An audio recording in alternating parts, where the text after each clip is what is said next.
A whistleblower at the Social Security Administration is making some, truly terrifying allegations.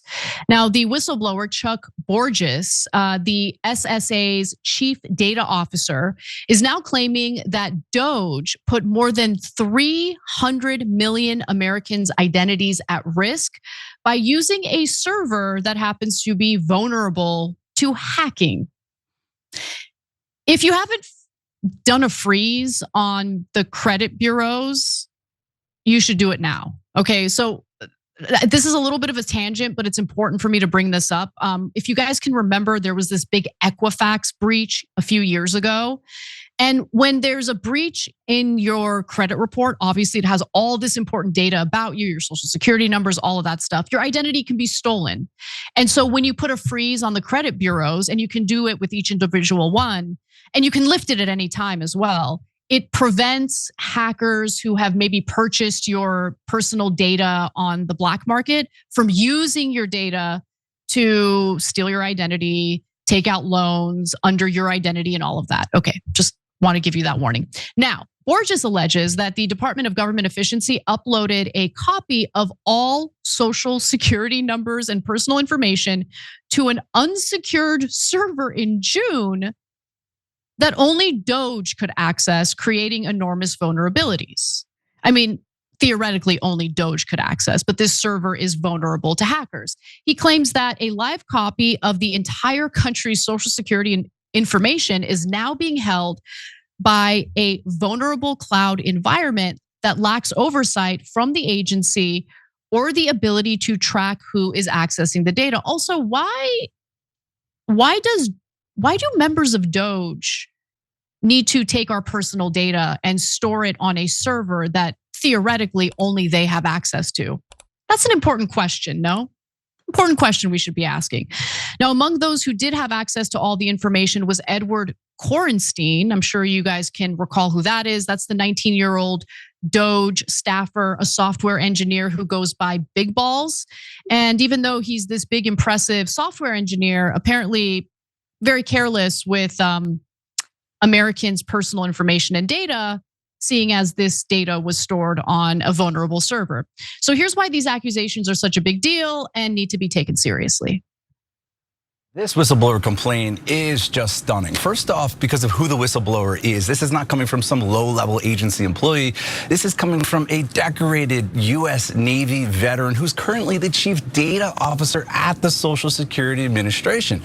The other thing that's stunning here is just the scope here. The whistleblower is warning that the records of more than 300 million Americans are at risk of being hacked or leaked. And this data includes everything from people's names and birthdays to their parents' names, social security numbers, citizenship status, and their addresses. Now, the whistleblower, Charles Borges, warns that should bad actors gain access to this cloud environment, Americans may be susceptible to widespread identity theft. They may lose vital healthcare and food benefits, and the government may be responsible for reissuing every American a new social security number at a great cost. Guys, oftentimes people think of the government as an entity that protects the people, but in reality, you have to think of ways to protect yourself from the government at this point, okay? So please put a freeze on the 3 major credit bureaus because your data's out there. Obviously, the government doesn't care about protecting it. A spokesperson said that the data referenced in the complaint is stored in a long-standing environment used by SSA and walled off from the internet. High-level career SSA officials have administrative access to this system with oversight by SSA's information security team.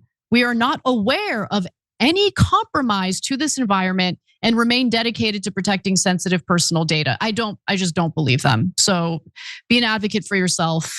We are in the age of having to protect yourself from the government. Waz, what do you think?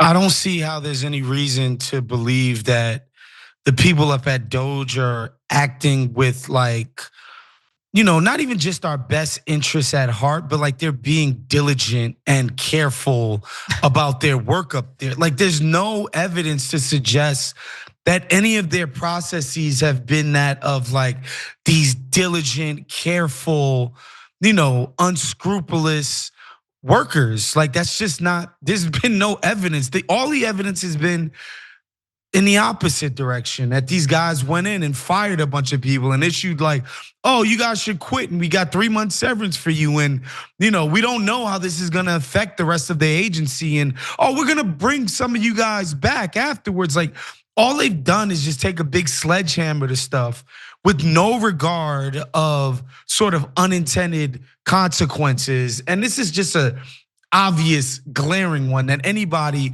with a security background or who claims to care about the livelihoods of the American people would be able to understand. Like this is just obvious. Like, oh yeah, it's easier to do things on the cloud for us to access it. Although nobody's come out and explained to us why these folks need to access our stuff anyway. But yeah, come out and be like, oh, we're accessing for this, but explain to us why this is so much better for you and for us to be putting this thing on some unsecured cloud server. Look, these are people from the tech world. And what is the most valuable asset for people working in tech? Data. Okay, this is just our government, the Trump administration, is looting us, okay? Whether it's our data, our resources, it is unbelievable how much they have gotten away with so far. And Borges says that DOGE told him that they pushed for this dangerous project, okay, to improve the way the agency exchanged data with other parts of the government. Okay, so which other parts of the government are they sharing this data with? Because so far, all we're hearing about is they're storing it in a server that other DOGE staffers have access to, meaning other people from the tech world have access to. Okay.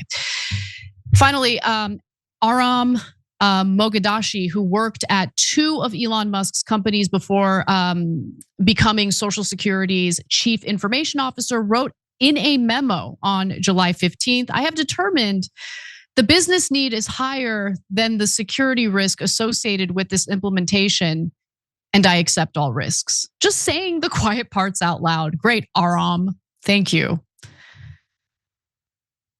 I just think our government is a joke at this point.